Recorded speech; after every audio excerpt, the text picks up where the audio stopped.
इबरतनाक और सच्ची कहानी 4 से 5 मिनट में सुनाना चाहता हूं, बिल्कुल सीधे साधे अल्फाज में जो आपको समझ में आए। माइकल जैक्सन को कौन नहीं जानता? माइकल जैक्सन जिसने म्यूजिक और डांस को एक नया अंदाज दिया। माइकल जैक्सन एक दिन नुजूमी यानी ज्योतिषी के पास गया और कहा कि मैं तुमसे 2 सवाल करता हूं, तुम इसका जवाब दो। नुजूमी ने कहा कि जरूर, मैं कोशिश करता हूं। माइकल जैक्सन ने कहा, क्या ये मुमकिन है कि मेरा ये जो काला रंग है ये गोरा हो जाए? और दूसरा मेरा सवाल यह है कि मेरी जिंदगी कितनी है, मैं कितने साल तक जिंदा रहूंगा? तो उस नुजूमी और ज्योतिषी ने कहा कि देखिए, जहां तक तुम्हारी शक्ल की बात है, ये जैसी है वैसी ही रहेंगी, इसको तुम बदल नहीं सकते।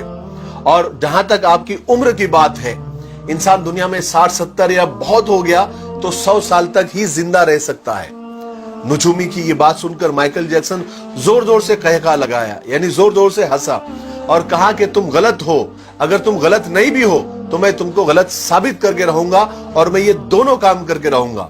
मैं अपनी काली शक्ल को गोरी भी कर दूंगा और मैं 150 साल तक यानी 150 साल तक जिंदा रहकर बताऊंगा। चुनांचे माइकल जैक्सन ने ये दोनों ख्वाहिशें पूरी करने की ठान ली। सबसे पहले उसने अपनी रंगत और शक्ल बदलना शुरू की। उसके लिए उसने अमेरिका और यूरोप के 55 चोटी के प्लास्टिक सर्जन डॉक्टर्स की खिदमत हासिल की। यहां तक कि 1987 तक उसने अपनी बिल्कुल शक्ल, जिल्द, हरकत सब कुछ बदल दिया। यानी काले और सियाह माइकल जैक्सन की शक्ल अब एक खूबसूरत औरत की शक्ल जैसी हो गई थी। एक नया और गोरा माइकल जैक्सन लोगों ने देखा, बल्कि देखी भी बोले तो चलेगा। उसने 1987 में बेट नाम की अपनी तीसरी एल्बम को जारी किया। ये गोरे माइकल जैक्सन की पहली एल्बम थी जो बहुत कामयाब रही। तकरीबन 3 करोड़ उसकी कॉपियां फरोख्त हुई। इस एल्बम के बाद उसने बहुत सारे सोलो टूर्स भी किए, मुल्कों मुल्कों, शहर शहर गया और अपने शोज के जरिए उसने करोड़ों डॉलर कमाए। इस तरह उसने अपने काले रंगत को सबसे पहले शिकस्त दी। उसके बाद माइकल ने अपने माजी से भागना शुरू किया, अपने अतीत से भागना शुरू किया। उसने तमाम अपने खानदान से रिश्ते नाते तक तोड़ लिए, अपने एड्रेस चेंज कर लिए, यहां तक के पैसे के दम पर उसने गोरे माँ बाप तक खरीद लिए और उसने अपने पुराने दोस्तों से जान छुड़ा ली। और इसकी वजह से वो अकेला भी होता गया और बनावटी और आर्टिफिशियल और मसनूई दुनिया में और उसके भंवर में वो फंसता चला गया। इसी आर्टिफिशियल तरीके से उसने एक बेटा बेटी भी पैदा किए। अब बारी थी 150 साल तक जिंदा रहने की, और उसने 150 साल जिंदा रहने के लिए वो जतन किए, वो तरीके अपनाए जो हम सोच भी नहीं सकते। वो सिर्फ ऑक्सीजन तंबू में ही सोता था और जरासीम और बैक्टीरिया और बीमारी के असरात से दूर रहने के लिए उसने दस्ताने पहनना शुरू कर दिए। लोगों से हाथ मिलाने से पहले वो हैंड ग्लोव्स पहनता था। लोगों से मिलने से पहले वो मास्क लगाकर ही घूमता था, लोगों से मिलता था। और खाना डायरेक्ट नहीं खाता था, वो स्पेशल खाना ही खाता था। और अपने साथ 12 डॉक्टर्स की पूरी टीम साथ में लेकर घूमता था। और ये 12 डॉक्टर्स मिलकर डेली, रोजाना उसके जिस्म के एक एक हिस्से का टेस्ट करते थे। और खाना उसका पहले लेबोरेटरी में टेस्ट होता था, वहां से ग्रीन सिग्नल मिलता था, उसके बाद ये खाना खाता था। और उसका स्टाफ उसे रोजाना वर्जिश भी कराता था।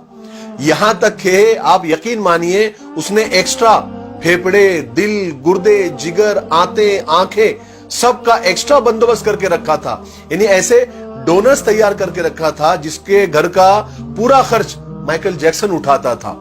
और वो डोनर्स भी हमेशा तैयार रहते थे कि कब हमारे दिल, गुर्दे, फेफड़े की जरूरत माइकल जैक्सन को पड़ जाए।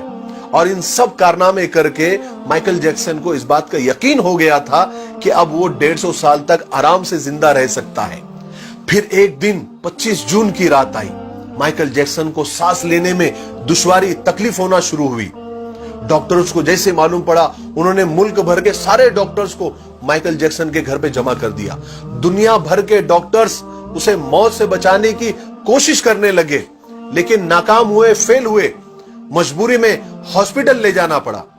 और वो शख्स जो 150 साल जीने के लिए उसने सब कुछ किया, सिर्फ 30 मिनट में मर गया। 30 मिनट में उसकी रूह चुटकी से भी कम टाइम में खुदा के पास पहुंच गई। माइकल के मरने की खबर 10 मिनट में उस वक्त गूगल पर 10 लाख लोगों ने पढ़ी। और गूगल का उस वक्त का सबसे बड़ा ट्रैफिक रिकॉर्ड था। और इस हेवी ट्रैफिक की वजह से गूगल का सर्वर भी डाउन हो गया था, जिसके लिए गूगल को लोगों से माफी तक मांगनी पड़ी। पोस्ट मार्टम के बाद पता चला कि बहुत ज्यादा, हद से ज्यादा एहतियात करने की वजह से माइकल जैक्सन का पूरा अंदर से जिस्म ढांचा बन गया था। वो गंजा था, उसकी पसलियां टूटी हुई थी, उसकी टांगों और हाथों पर इंजेक्शन के हजारों निशान थे, हजारों सुराख थे, और प्लास्टिक सर्जरी की वजह से वो पेन किलर का मोहताज हो गया था। लेकिन ये सारी एहतियात, ये डॉक्टरों की टीम, ये डोनर्स की टीम, ये इंजेक्शन, ये गोलियां, ये दवाइयां उसे मौत से नहीं बचा सकी। मेरे भाइयों, माइकल जैक्सन की ये मौत लोगों के लिए ऐलान है कि इंसान पूरी दुनिया पर फतेह पा सकता है, लेकिन अपने मुकद्दर को नहीं बदल सकता, अपने खुदा का मुकाबला नहीं कर सकता, मौत का मुकाबला नहीं कर सकता। इसीलिए किसी ने क्या खूब कहा है कि आगाह अपनी मौत से कोई बशर नहीं, सामा है 100 बरस का, पल की खबर नहीं।